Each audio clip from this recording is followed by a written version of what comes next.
தேவனுக்கே மகிமை உண்டாகட்டும். ஆண்டவராகிய இயேசு கிறிஸ்துவின் நாமத்தினால் உங்கள் யாவருக்கும் என் அன்பின் வாழ்த்துக்கள். எக்ஸோடஸ் டிவியின் அருளுரை துளிகள் என்ற நிகழ்ச்சியின் வாயிலாக இந்த காலை வேளையில் தேவனுடைய வார்த்தையோடு உங்களை சந்திப்பதிலும் நான் மிகுந்த மகிழ்ச்சி அடைகின்றேன். இன்றைய காலை தியானத்திற்காக அப்போஸ்தலனாகிய பவுல் தனது நிருபங்களில் கிறிஸ்தவ வாழ்வை பற்றி எவ்வாறு விளக்குகிறார் என்பதை குறித்து சுருக்கமாக உங்களோடு நான் பகிர்ந்து கொள்ள விரும்புகின்றேன். அப்போஸ்தலனாகிய பவுல் அவருடைய நிருபங்களிலிருந்து பல இறையியல்களை அவர் பேசுகிறார். உதாரணமாக பிதாவாகிய தேவனை பற்றி, அந்த உபதேசத்தை பற்றி பேசுகிறார், இயேசு கிறிஸ்துவை பற்றி பேசுகிறார், பரிசுத்த ஆவியானவரை பற்றி பேசுகிறார், சபையை பற்றி பேசுகிறார், பாவம் மற்றும் ரட்சிப்பை பற்றி பேசுகிறார், எதிர்காலத்தை பற்றி பேசுகிறார். அதே வேளையில் அபவுட் தி கிறிஸ்டியன் லைஃப், கிறிஸ்தவ வாழ்வை பற்றியும் தனது நிருபங்களில் பல இடங்களில் அவர் குறிப்பிடுகிறார். சரி, நமது கிறிஸ்தவ வாழ்வை பற்றி பவுல் பேசும்போது கிறிஸ்தவ வாழ்வு 3 நிலைகளில் இருக்க வேண்டும், இருக்கிறது என்று பவுல் பேசுகிறார். ஒரு கிறிஸ்தவ வாழ்வு என்பது 3 நிலைகளை சார்ந்தது. முதலாவது என்ன அப்படின்னா, அந்த கிறிஸ்தவ வாழ்வினுடைய அடிப்படை, the basis of Christian life. இரண்டாவது பேசும்போது the principles of Christian life, கிறிஸ்தவ வாழ்வினுடைய கோட்பாடு. மூன்றாவது the practical of Christian life, கிறிஸ்தவ வாழ்வினுடைய நடைமுறை. ரைட், இப்ப கிறிஸ்தவ வாழ்வின் அடிப்படை என்ன என்று கேட்டால், நாம் கிறிஸ்துவுக்குள் இருக்கின்றதான அந்த நிலையை விளக்கி காண்பிக்கிறார். இரண்டாவது, கிறிஸ்தவ வாழ்வின் கோட்பாடு என்பது என்ன அப்படின்னா, நாம் தினந்தோறும் அவரை போல மாற வேண்டும், அதாவது நாம் பரிசுத்தப்பட்டு கொண்டே இருக்க வேண்டும். அந்த பரிசுத்தமாகுதல் தொடர்ந்தேர்ச்சியான பரிசுத்தமாகுதலாக இருக்க வேண்டும். மூன்றாவது, அந்த கிறிஸ்தவ வாழ்வின் நடைமுறை என்ன அப்படின்னா, பிரித்தெடுக்கப்பட்ட வாழ்வை வாழ்தல். சரி, இந்த 3 வாழ்வை நான் விளக்க விரும்புகின்றேன். முதலாவது, கிறிஸ்தவ வாழ்வின் அடிப்படை என்ன என்று கேட்டால், கிறிஸ்துவுக்குள் அல்லது நமது வாழ்வு கிறிஸ்து இயேசுவுக்குள் என்பதை அவர் விளக்க விரும்புகிறார். பொதுவாக ஒருவன் இயேசு கிறிஸ்துவுக்குள் இருப்பாரானால், இருந்தால் அவர் புது சிருஷ்டியாய் இருக்கிறார், பழையவைகள் ஒளிந்து போயின, எல்லாம் புதிதாயின என்று 2 கொரிந்தியர் 5:17 வாசிக்கிறோம். சரி, அப்ப ஒரு புது சிருஷ்டி, ஒரு கிறிஸ்தவர் என்று சொல்லும் போது நாம் கிறிஸ்துவில் அல்லது கிறிஸ்து நமக்குள் என்கின்ற அந்த அடிப்படை மிக மிக முக்கியமாக இருக்கிறது. சரி, இப்ப ஒரு கிறிஸ்தவ வாழ்வினுடைய அடிப்படை நாம் கிறிஸ்துவுக்குள் இருக்க வேண்டும். பிலிப்பியர் 3:14, 2 தீமோத்தேயு 1:9 அவர் காலிங் இஸ் இன் கிரைஸ்ட், கிறிஸ்துவில் நாம் அழைக்கப்பட்டிருக்கிறோம் என்று வாசிக்கிறோம். அப்படித்தான் நமது வாழ்வு இருக்க வேண்டும், நமது அழைப்பு.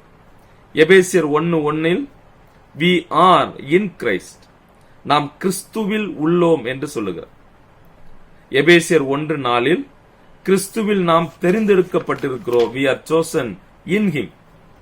மறுபடியும் எபேசியர் 1:7, 4:32 வாசிக்கிறோம், கிறிஸ்துவுக்குள் நாம் பாவ மன்னிப்பை பெற்றிருக்கிறோம், we have received forgiveness in Christ. அது மட்டுமல்ல, we have got redemption, கிறிஸ்துவில் நாம் மீட்பை பெற்றிருக்கிறோம் என்றெல்லாம் வாசிக்கிறோம். ரோமர் 8:1 கிறிஸ்துவுக்குள் நாம் நியாய தீர்ப்பில் இருந்து விடுதலை அடைந்திருக்கிறோம். எபேசியர் 1:9 கிறிஸ்துவில் வருங்கால தேவனுடைய திட்டத்தை பற்றிய வெளிப்பாட்டை நாம் பெற்றிருக்கிறோம்.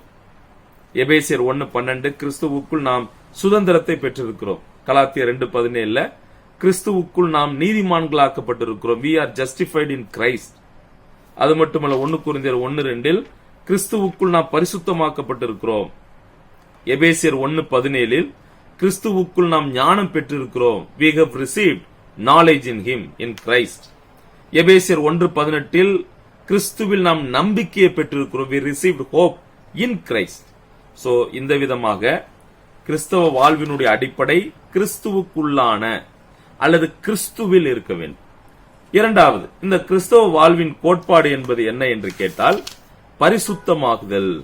பரிசுத்தமாகுதல், இந்த பரிசுத்தம் என்ற வார்த்தை பிரித்தெடுக்கப்படுதல் என்று பொருள்படுகிறது. இந்த பரிசுத்தத்தை நாம் 2 விதமாக நாம் பிரிக்கலாம்.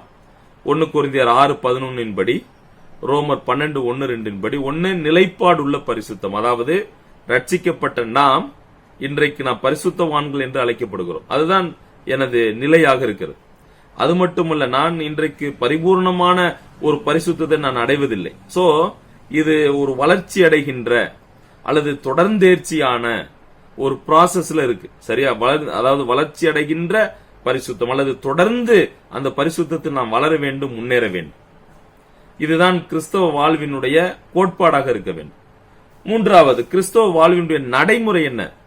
What is the practical aspect of Christian life அப்படின்னா, பிரித்தெடுக்கப்பட்ட ஒரு வாழ்வு, செப்பரேஷன். பாருங்க, ஒரு விசுவாசி 5 விதங்களில் பிரித்தெடுக்கப்பட்ட வாழ்வை அவர் வாழ வேண்டும். ஒரு விசுவாசி என்ற நிலையில் அல்லது இந்த கிறிஸ்தவ வாழ்வினுடைய நடைமுறை என்ன என்று கேட்டால், 5 உறவுகளில் பிரித்தெடுக்கப்பட்ட வாழ்வு வாழ வேண்டும். முதலாவது, இன் ரிலேஷன் டு செல்ஃப், அதாவது என்னோடுள்ள வாழ்வு, சுய வாழ்வு. இது எப்படிப்பட்டதாக இருக்க வேண்டும் என்று கேட்டால், 1 கொரிந்தியர் 9ஆம் அதிகாரம் 24 முதல் 27 வசனங்களில் ஒழுக்க வாழ்வாக இருக்க வேண்டும். அதாவது moral life should be good, ஒழுக்கமான ஒரு வாழ்வு எனக்கு இருக்கணும். அப்ப இன் ரிலேஷன் டு செல்ஃப், என்னை சம்பந்தப்படுத்தப்பட்ட அந்த உறவில் நான் ஒழுக்கமாக அவருக்கு பிரியமான வாழ்வை வாழ வேண்டும். 1 கொரிந்தியர் 9:24 முதல் 27 நாம் பார்க்கலாம். அது மட்டுமல்ல, எபேசியர் 6:12-18 அதில் நாம் என்ன வாசிக்கிறோம்? நாம் என்னை பொறுத்தவரையில் ஆவியானவருடைய உதவியோடு, தேவனுடைய உதவியோடு, நமது எதிராளிக்கு முன்பதாக நாம் அவனை வேத வசனத்தினால் ஜெயிக்கக்கூடியவர்களாக நாம் இருக்க வேண்டும். இதுதான் என்னோடுள்ள வாழ்வு. இரண்டாவது, in relationship to the family, குடும்பத்தோடு உள்ள உறவு. அது 2 கொரிந்தியர் 6:14, 1 கொரிந்தியர் 7:10-11 சொல்றாரு. அப்புறம் எபேசியர் 5:22-23 போன்ற வசனங்கள். அதுல என்ன அப்படின்னா, ஒருவர் அவிசுவாசியோடு பிணைக்கப்படக்கூடாது. ஒரு வீட்டில் கணவரே அந்த தலைமைத்துவத்தை வைக்கக்கூடியவராக இருக்கிறார், அவரே அந்த பொறுப்பை பெற்றவராக இருக்கிறார் என்று பார்க்க. மூன்றாவது, அரசாங்கத்தோடு உள்ள உறவு.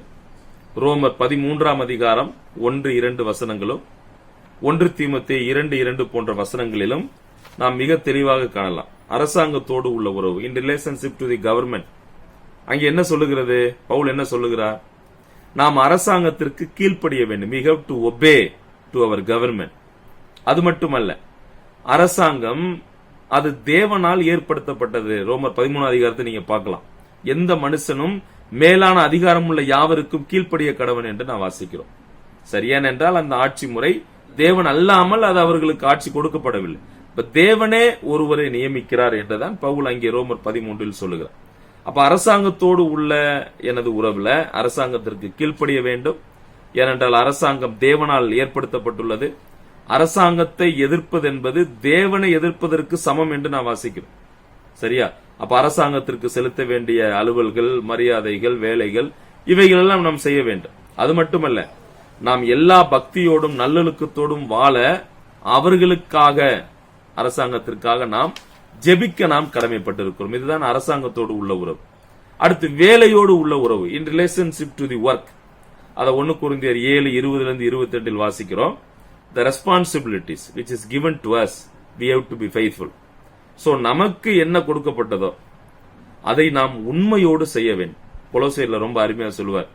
கொலோசியர் 3ஆம் அதிகாரம் 22-24 வசனங்கள்ல நம்முடைய எஜமான்களுக்கு கீழ்ப்படிய வேண்டும். நாம் எதை செய்தாலும் மனம் உவந்து செய்ய வேண்டும். தேவனுக்கு பயந்து அதை செய்ய வேண்டும். கபடமில்லாத இருதயம் தேவை. மனப்பூர்வமாய் செய்ய வேண்டும். இதுதான் நமது வேலையோடு உள்ள ஒரு உறவு. கடைசியாக, கிறிஸ்தவ வாழ்வு மற்றவர்களோடு உள்ள உறவு. அது கொலோசியர் 4:5 நம்ம பார்க்கலாம்.